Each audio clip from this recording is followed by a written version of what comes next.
Rádio Rio de Janeiro passa a apresentar o programa Estudo das Obras de André Luiz. Vamos refletir sobre o livro Os Mensageiros. Produção e apresentação, Marco Antônio e Tereza Cristina. Amigos ouvintes da emissora da Fraternidade, Rádio Rio de Janeiro, novamente aqui estamos com a permissão de Jesus e com o trabalho constante dos bons espíritos para podermos dar continuidade ao estudo da obra Os Mensageiros, obra que foi ditada pelo Espírito André Luiz e que foi psicografada pelas mãos abençoadas de Francisco Cândido Xavier. Olá, caros ouvintes da Rádio Rio de Janeiro. Vamos iniciar o nosso programa e lembrando que hoje nós vamos começar o capítulo 7 do livro Os Mensageiros, A Queda de Otávio. No último programa, nós vimos que terminou a conversação, a palestra, do Telésforo no auditório e logo após Vicente, que é o companheiro do André Luiz nessa nova empreitada dele, no mundo espiritual, nesse novo curso que ele está fazendo, eles começaram a ouvir a conversa de duas senhoras que chegaram perto do Aniceto, que é o mentor nesse livro do André Luiz, e pediram pelo um espírito chamado Otávio. E aí elas tentam pedir um favor ao Aniceto, e o favor era tentar ajudar na reencarnação, na próxima oportunidade reencarnatória desse Otávio. E o Aniceto aí explica que, como ele teve problemas na última encarnação, não seria tão fácil ele ajudar na programação. Era uma coisa que necessitava de várias sugestões, aplicações, de vários pontos a serem analisados. E aí terminamos o capítulo 6 e agora nós vamos entrar no capítulo 7, que vai mostrar para a gente o porquê do Aniceto não poder fazer uma programação, ele próprio, ou ajudar na programação desse espírito. O título, já é bem simbólico, que já diz A Queda de Otávio. Só lembrando, antes da gente começar o capítulo 7, que no capítulo 6 ele trata muito, basicamente, da palestra que o Telésforo dá, a orientação que o Telésforo dá aos candidatos ao trabalho no Ministério da Comunicação, incluindo o André Luiz. Ele está falando muito da mediunidade, mas a palestra é para todos nós, aqueles ouvintes que quiserem estudar o livro em casa, ler, reler, importante. Sempre que a gente relê, a gente sempre acha alguma coisa que a gente não leu a primeira vez, que ele está dizendo aquilo não só para os médiuns, mas para todos nós, todos aqueles que não temos também a tarefa direcionada para a mediunidade em si. Então, o ensinamento é o ensinamento de Jesus nas palavras do Telésforo.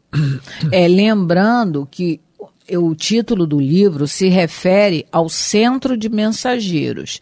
Esse centro ele é localizado no Ministério da Comunicação, e esse Centro de Mensageiros, como o próprio nome diz, prepara espíritos para reencarnarem como médiuns ou doutrinadores, e também espíritos que vão trabalhar com os sofredores. Por isso o André Luiz, porque o André Luiz ele não está sendo preparado para a reencarnação, ainda não, nesse estágio aqui em que ele se encontra.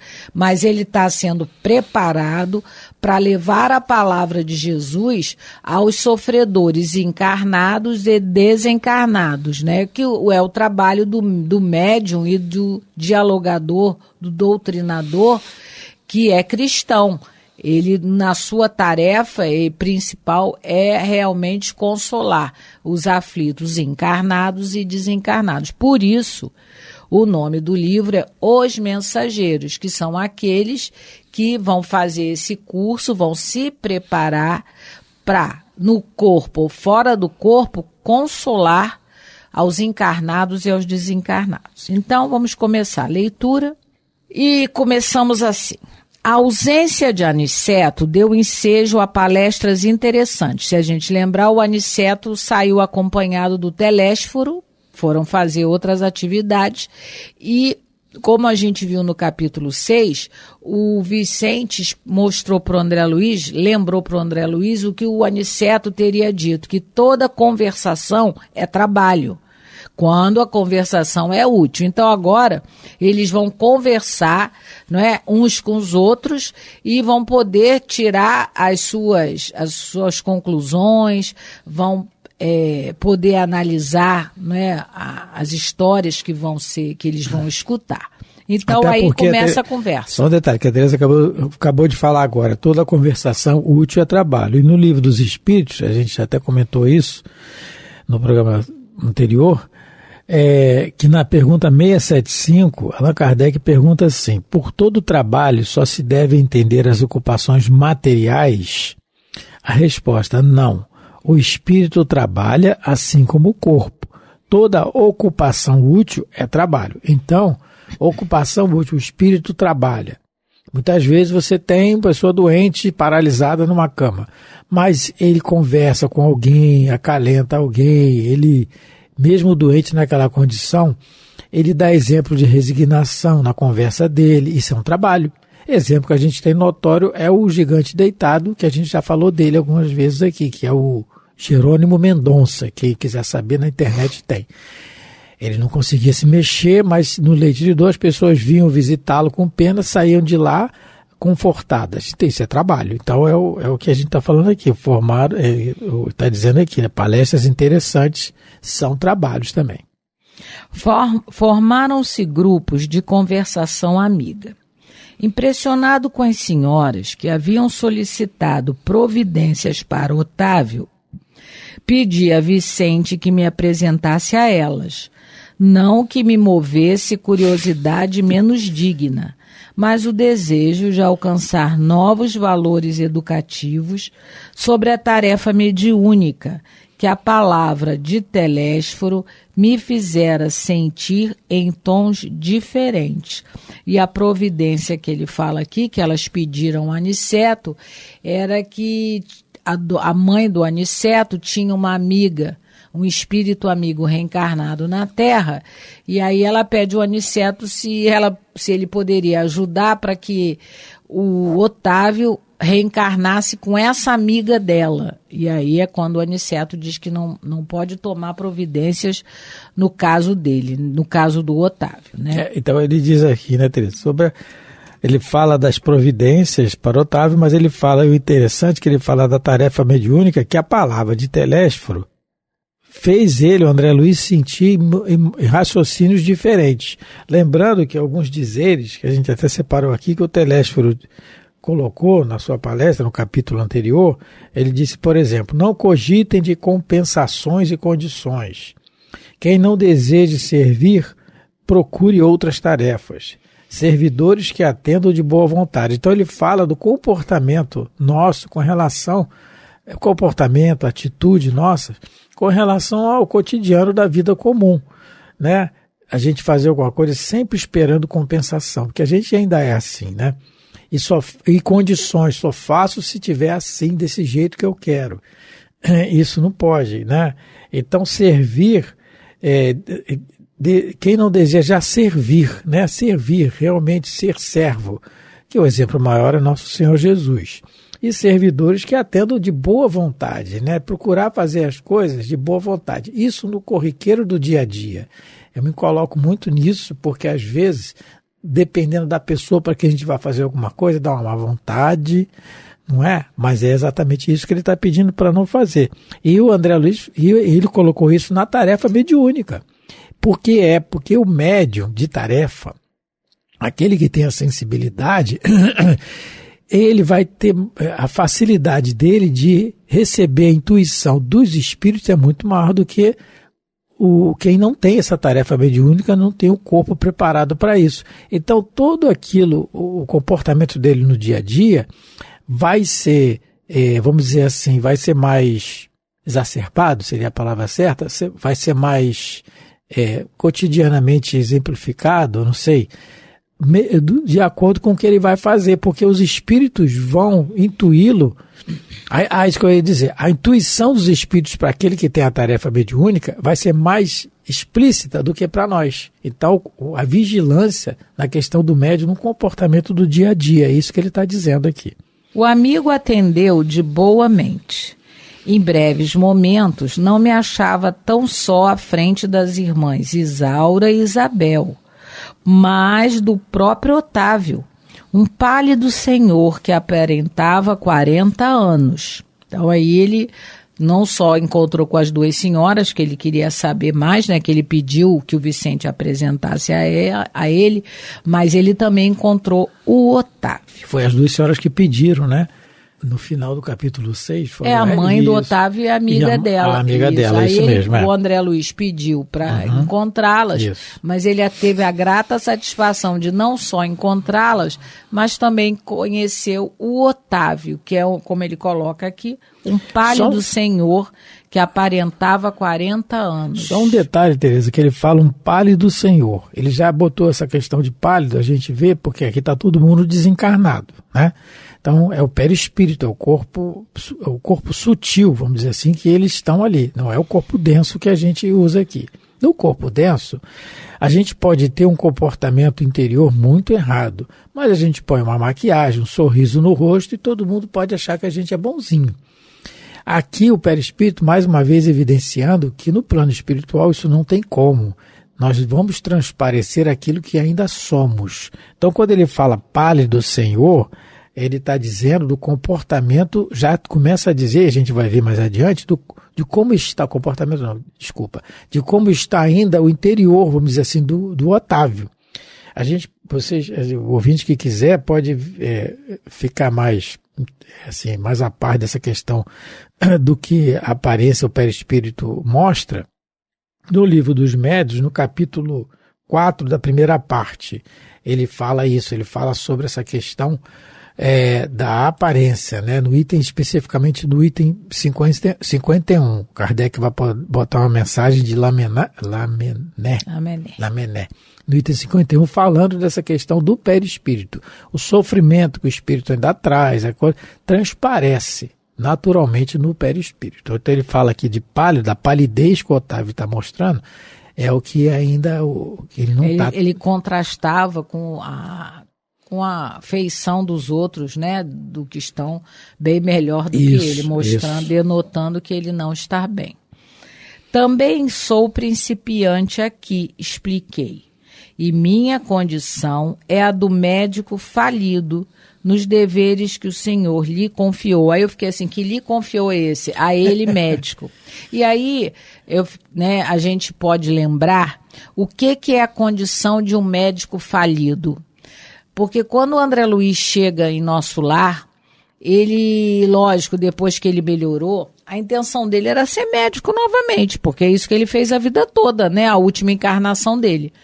Só que ele, quando vai conversar com o ministro Clarencio, que é o benfeitor dele no livro Nosso Lar, o ministro Clarencio diz para ele assim, que eu sei que você queria ser era médico, mas você não conquistou a condição do médico espiritual. E aí a gente vê no capítulo 14, Elucidações de Clarencio, o Clarencio vai dizer para ele o que é um médico falido. Ele diz assim, você penetrou o templo da medicina, mas sua ação lá dentro não se verificou em normas que me autorizem a endossar seus atuais desejos, que é voltar a ser médico. Como transformá-lo de um momento para outro em médico de espírito enfermos, quando fez questão de circunscrever observações exclusivamente à esfera do corpo físico? Então, uma das causas de um médico falir aqui na Terra é quando ele só se preocupa com a doença. ele não tem a preocupação com o doente. E mais avante um pouquinho, ele vai continuar a dizer uma outra causa da falência dos médicos aqui na Terra, como o próprio André Luiz. Como reconhece agora, o médico não pode estacionar em diagnósticos e terminologias. Há que penetrar a alma, sondar-lhe as profundezas. Muitos profissionais da medicina no planeta são prisioneiros das salas acadêmicas, porque a vaidade lhes roubou a chave do cárcere. Raros conseguem atravessar o pântano dos interesses inferiores e sobrepor-se a preconceitos comuns. Então, outra causa de falência dos médicos na Terra são aqueles que só estão interessados nas questões de vaidade, nas questões pessoais. Eles não estão interessados no paciente. Eles querem só saber dos lucros que vão auferir durante a encarnação como médicos.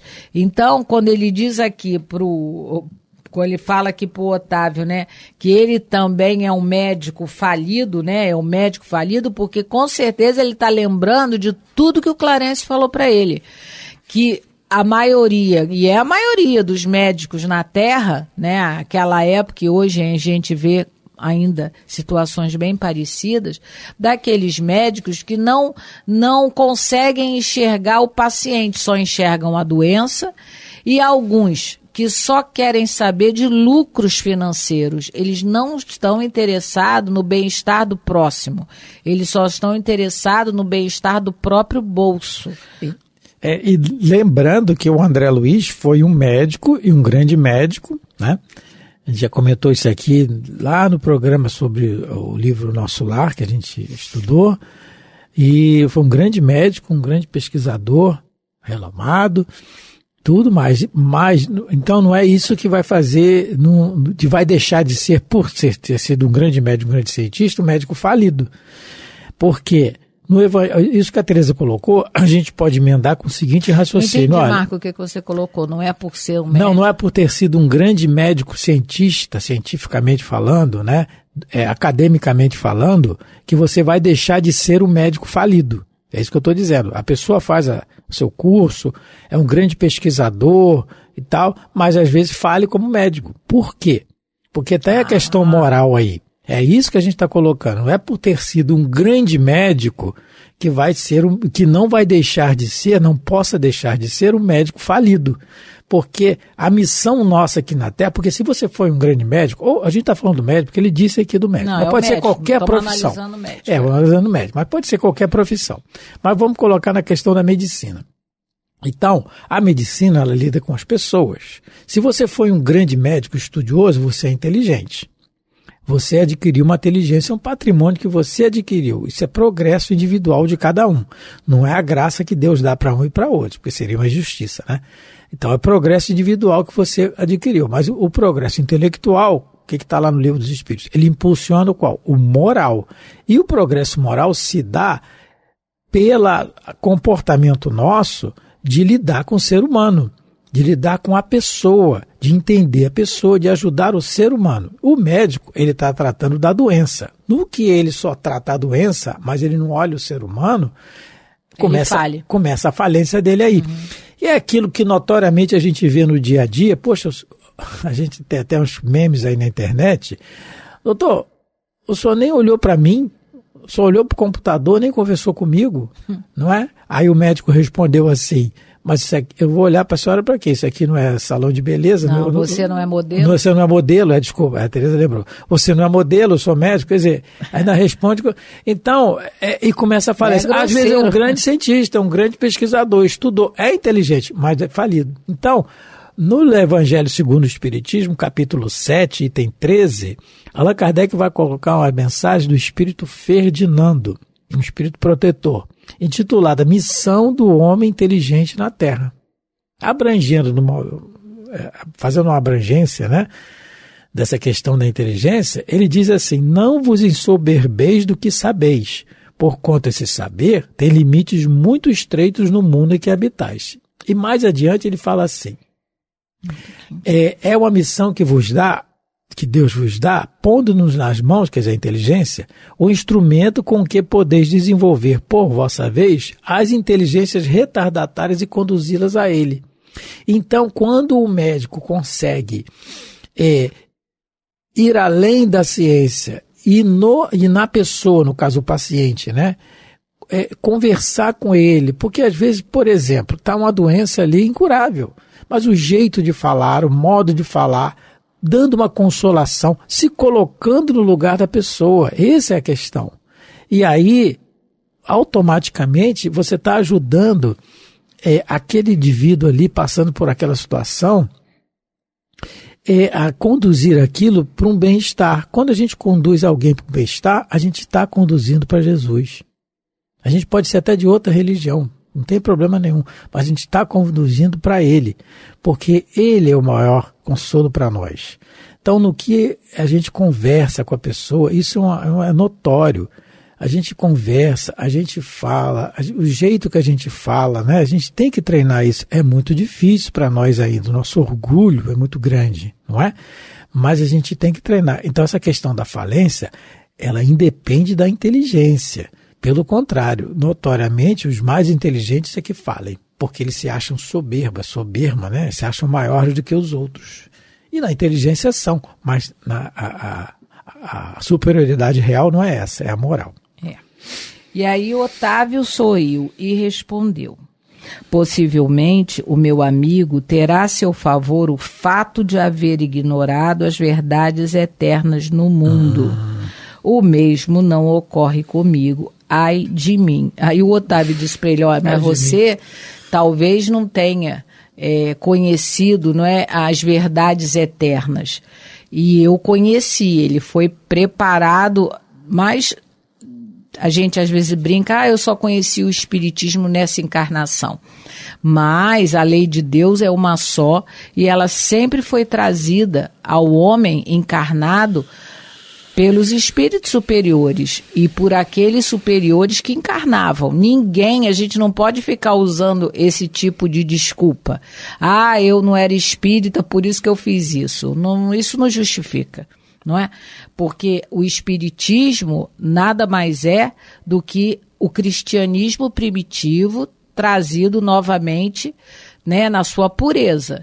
Mas não fala nada muito diferente do que Jesus falou há 2000 anos. Então, a gente não pode também usar essa desculpa. E, assim, a gente, quando estuda a obra de André Luiz, ao que parece, porque ele não diz que Dona Laura não diz, eu te conheço, Lísias, mas a gente vê que ninguém ia convidar uma pessoa para morar lá na casa, né? Quando ele saiu da enfermaria, se eu não tivesse travado um conhecimento anterior. A mim me parece que talvez o André Luiz fosse um missionário de nosso lar, algum espírito já bem evoluído, porque a ser Carlos Chagas, como a gente acha que é, eu particularmente, ele veio, ele descobriu, né, as causas da doença de Chagas e até hoje no mundo é o que tem e ninguém nunca mudou nada. Então, ele é um missionário de Jesus, mas ele faliu na questão da sua tarefa humanitária, é o que parece a mim, não tem nenhum lugar escrito isso. Então, o Otávio está dizendo, né, mas na realidade o André Luiz também chegou a nosso lar como um médico falido. Um é o médium falido, o outro é o médico falido. Mas a gente, nos próximos programas, a gente vai conversar mais sobre isso, não é? Estamos chegando ao final, lembrando que hoje nós estudamos o capítulo 7, iniciamos o capítulo estudo 7. Do capítulo 7, a queda de Otávio. Do livro Os Mensageiros. Do livro Os Mensageiros. Muita paz a todos, Deus abençoe vossos lares e vossas vidas. Muita paz a todos, fiquem com Deus. Você ouviu pela Rádio Rio de Janeiro o programa Estudo das Obras de André Luiz, com o livro Os Mensageiros. Produção e apresentação Marco Antônio e Tereza Cristina.